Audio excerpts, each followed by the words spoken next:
This is the 8 count. This is the Bluetooth module or controller.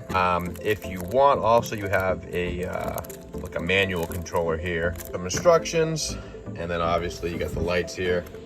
We'll open one of these up and check it out. All right, you got this little rubber kind of housing here. All right, so we plugged it in. We know that they all work. We checked them all out. I can tell you already, these are insanely bright.